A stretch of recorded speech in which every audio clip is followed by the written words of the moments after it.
บ้านเจละหม่องหรือว่าบ้านแบบอย่างพ่อแม่พี่น้องแบบอย่างแบบใดก็น่าจะแบบอย่างที่สวยงามนี่แหละพ่อแม่พี่น้องเนาะเป็นระเบียบเรียบร้อยก่อนเฮาที่จะเข้ามาฮอดบ้านเพิ่นเฮาก็ต้องได้ผ่านโค้ก่อนบางคนอาจจะบ่ฮู้ว่ามันมีโค้ซะบ่บ้านเจละหม่องเบิ่งคลิปนี้แล้วค่อยสิพา FC มาเบิ่งนำกันเนาะก็คือมื้อนี้ค่อยได้โอกาสมาแล้วค่อยก็เลยพาแวะเข้ามาอยู่ที่บ้านเจละหม่องเนาะ ก็ค่อยเข้ามานี่ก็จะเป็นทางลัดเด้อทุกคนเนาะค่อยเข้ามาทางลัดบอนไดค่อยมาตั้งแต่ลักเล็กคำผักหวานเนาะขึ้นมาฮอดบ้านวงไสธิราชหรือว่าบ้านลักเล็กในเมื่อก่อนเนาะมาฮอด4แยกจะมีตลาดเนาะแล้วมีวัดพ่อแม่พี่น้องแล้วก็ขึ้นมาประมาณอยู่200เมตรเฮาก็จะเห็นเส้นทางน้อยๆเข้าไปอยู่กลางป่าเนาะถ้าเฮามาตั้งแต่เมืองสนเฮาก็จะเห็น อยู่ข้างเบื้องซ้ายมือพ่อแม่พี่น้องเฮาก็จะแล่นเข้าไปเลยเนาะเข้าไปนั่นแล้วเฮาแล่นมาเรื่อยๆนะแล่นมาตามทางห้อมป่าหั่นแหละเนาะแต่ว่ามันจะเป็นขี้ดินทรายเด้อถ้าเฮามาในฤดูเดือน1เดือน2นะเพราะว่าขี้ดินทรายหลายๆเนาะเพื่อเฮาจะได้มาฮอดบ้านเจละหม่องนี่นะเฮามาแล้วเฮาก็จะเลี้ยวซ้ายอีกเทื่อนึงเนาะเลี้ยวซ้ายมาแล้วก็ขี่ตรงมาเรื่อยๆจะมีห้านแล้วเฮาก็จะเลี้ยวขวาเนาะเลี้ยวขวาแล้วเฮาก็ขี่ตรงมาเรื่อยๆบัดนี้บ่ต้องเลี้ยวซ้ายขี่มาเรื่อยๆจนฮอดบ้านเพิ่นเนาะมาปุ๊บเฮาก็จะเห็นโรงเรียนที่ผ่านมานี่ก็จะเป็นโรงเรียนประถมพ่อแม่พี่น้องเนาะเพิ่นก็จะเฮ็ดอยู่ในกลางป่าก็ว่าได้เนาะย่างตั้งแต่บ้านไปหาโรงเรียนนี่ก็ประมาณอยู่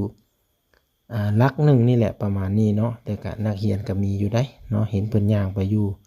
ขากลับมาหันบ่บางก็เห็นนักเรียนหลายๆพ่อแม่พี่น้องเอ้ยที่เพิ่นไปเรียนนะแต่ว่าเป็นโรงเรียนประถม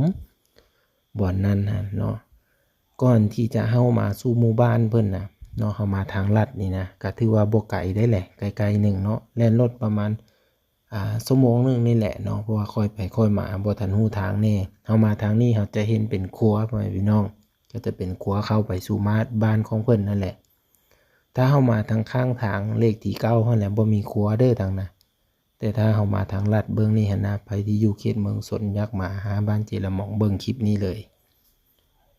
หลังจากเฮามาฮอดบ้านเพิ่นแล้วเฮาก็จะไต่ครัวเข้ามาสู่หมู่บ้านของเพิ่นบ้านของเพิ่นน่าจะเป็นบ้านที่ใหญ่แล้วก็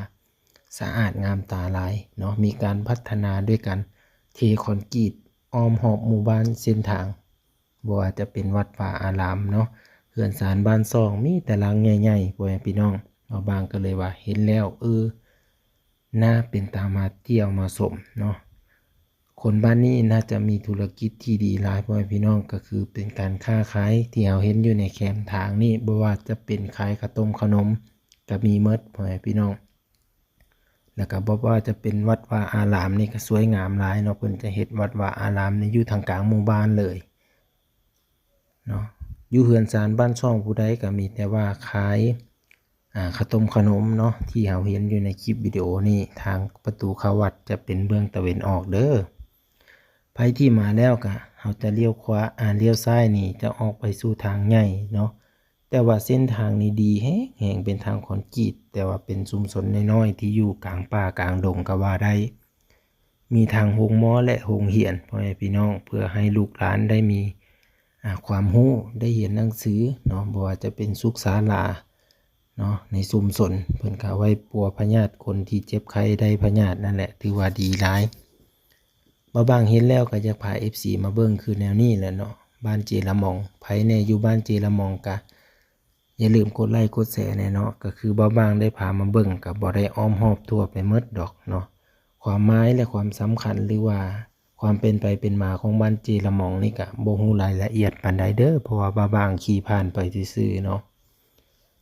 บางมาเห็นแล้วก็มีแต่เฮือนหลังใหญ่ๆยามบุญนี่คือสิม่วนเนาะบางเคยไปถ่ายคลิปอยู่เทื่อนึงก็คือลงในช่อง YouTube บางไปถ่ายแล้วก็คนเบิ่งก็หลายเด้เนาะแล้วก็มีคนมาเที่ยวงานนี่ก็หลายเป็นงานบุญบั้งไฟบางเป็นครั้งแรกเลยที่ไปในตอนนั้นอันนี้คือเป็นโรงเรียนบ้านเพิ่นเด้อพ่อแม่พี่น้องก็น่าจะเป็นโรงเรียนเลี้ยงเด็กอยู่นี่เห็นนักเรียนก็หลายๆในตอนขากลับในตอนขาไปนี่บางไปในเวลา 1 โมงเนาะก็เลยยังบ่ทันได้มีนักเรียนเทื่อบางก็เลยขี่รถผ่านไปพ่อแม่พี่น้องเนาะแต่ว่าออกมาวิทย์โรงเรียนแล้วก็จะเป็นทางแดงแต่ว่าทางแดงก็แล่นรถได้อยู่ได้แหละ จะมีทางผ่านหมู่บ้านเนาะตัวนี้แล้วก็ผ่านออกไปบ่อนที่บ่าวางหมานั่นแหละเนาะก็จะมีบ้านต่อๆไปอยู่แต่ว่าบ่าวางบ่ทันรู้จักรายละเอียดเทื่อบ่าวางออกมาข้างนอกก็จะมีทางหัวสวนของคนเนาะบ่ว่าจะเป็นให้นากกตอกกกตาลอีหยังก็มีหมดพ่อแม่พี่น้องเอ้ยเป็นสัญลักษณ์ของหมู่บ้านเพิ่นก็ว่าได้เพราะว่ามันอยู่ทางเข้าเด้เพิ่นก็เขียนป้ายอยู่ประมาณ4-5หลักนี่แหละบ่าวางจื้อบ่ผิดได้แหละบ่าวางเข้ามาก็ทางก็ดีๆเนาะแล่นเข้ามาแล้วในระยะหนึ่งนั้นบ่าวางก็จะเห็นเป็นปราสาทเนาะบ่าวางก็เลยถ่ายให้เบิ่งเนาะปราสาทบ้านเพิ่นนี่บ่ได้เอากระดูกเข้าไปไว้วัดได้แหละปราสาทบ้านเพิ่นน่ะเนาะก็อยู่ทางข้างนอกพู้นแหละงัวควายบ้านเพิ่นก็หลายอุดมสมบูรณ์แฮะโอ้ยเกือบแม่นตำควายน้อยเนาะคันซั่นนี่ห้วยได้ปิ้งแล้วได้นี่นะเฮาออกมาทางข้างนอกก็จะมีเรือนศาลประชาชนอยู่แจกจ่ายตามเส้นทางบ่เป็นตาย้านดอกบ้านเพิ่นนะเพราะว่ามันหลังคาเรือนน่ะจะแจกจ่ายอยู่ตามเส้นทางที่เฮาผ่านเข้ามาเฮาก็จะเห็นแบบต้นตาลบ่เห็นอันกอพงกอไผ่เห็นสวน